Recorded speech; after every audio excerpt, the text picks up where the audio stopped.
The company behind the Willow project, ConocoPhillips, says it will create local investment and thousands of jobs.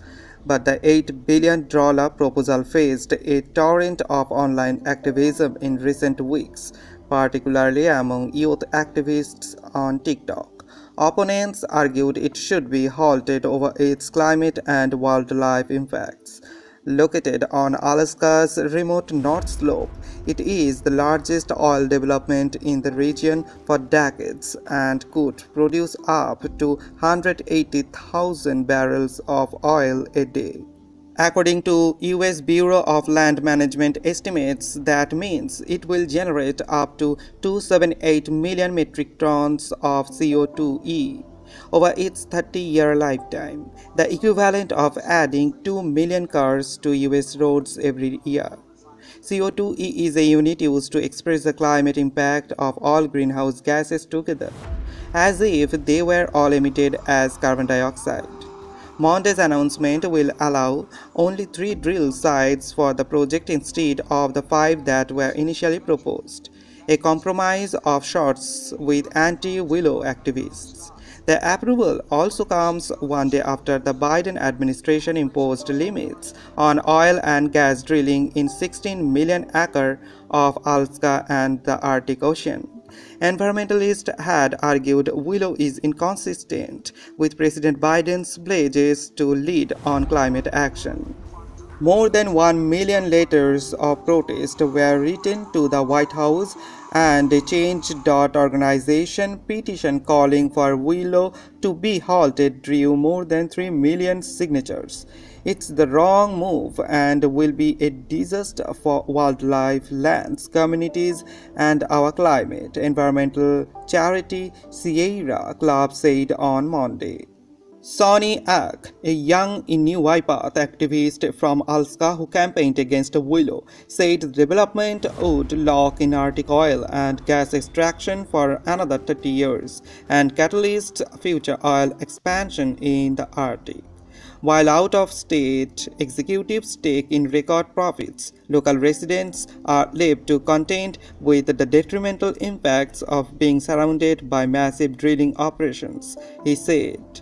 But all 3 lawmakers who represent Alaska in Congress, including one Democrat, pushed for the project's approval, touting it as a much-needed investment in the region's communities. They also argued it would help boost domestic energy production and lessen the country's reliance on foreign oil. This was the right decision for Alaska and our nation, added ConocoPhillips CEO Ryan Lance on Monday.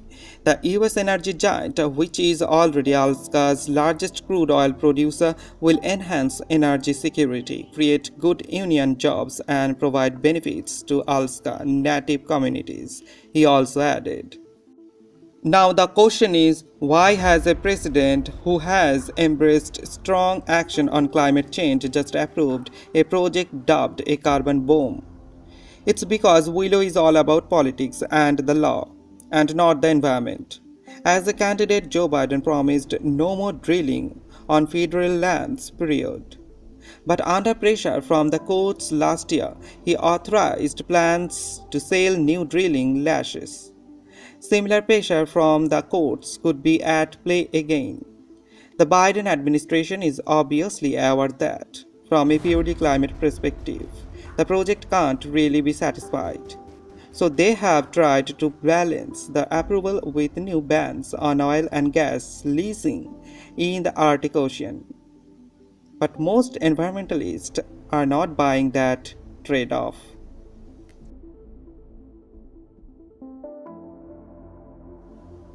Under the AUKUS Pact, Australia is to get its first nuclear-powered subs, at least 3 from the US. The allies will also work to create a new fleet using cutting-edge tech, including UK-made Rolls-Royce reactors. Beijing said the major naval deal hurts peace and stability. China's UN mission also accused the Western allies of setting back nuclear non-proliferation efforts. But US President Joe Biden said the deal was aimed at bolstering peace. in the region and stressed the submarines would be nuclear-powered, not nuclear-armed. Speaking alongside the UK and Australian Prime Minister Rishi Sunak and Anthony Albanese in San Diego, California, Mr. Biden said the deal would not jeopardize Australia's commitment to being a nuclear-free country. For Australia, it is a major upgrade to the US allies' military capabilities. The country becomes just the second after the UK to receive Washington's elite nuclear propulsion technology. The submarines will be able to operate further and faster than the country's existing diesel engine fleet, and Australia will also be able to carry out long-range strikes against enemies for the first time. Under the deal, Australian Navy sailors will be sent to US and UK submarine bases from this year to learn how to use the nuclear-powered submarines. From 2017, the US and UK will also base a small number of nuclear submarines in Perth, Western Australia, before Canberra will buy 3 US model Virginia-class submarines in the early 2030s, with options to purchase 2 more. After that, the plan is to design and build an entirely new nuclear-powered submarine for the UK and Australian navies, a model that is being called SSN AUKUS. This attack craft will be built in Britain and Australia to a British design, but use technology from all 3 countries. President Biden said all 3 countries were committed to ensuring the Indo-Pacific region would remain free and open.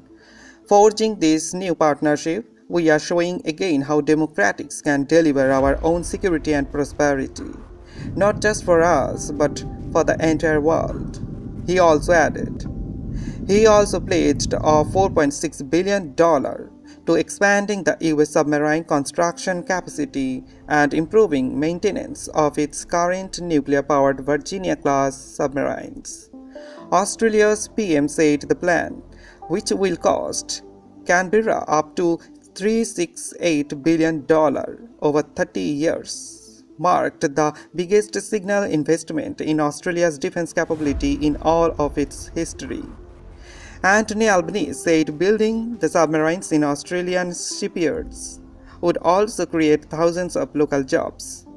The UK Prime Minister said that in the 18 months since the AUKUS alliance was unveiled, the challenges to the global stability had only grown.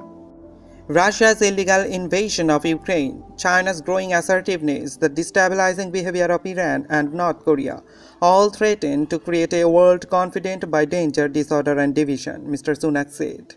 As part of his visit to the US, Mr. Sunak has also pledged to increase defense spending by nearly $6 billion over the next 2 years to counter threats from the hostile states.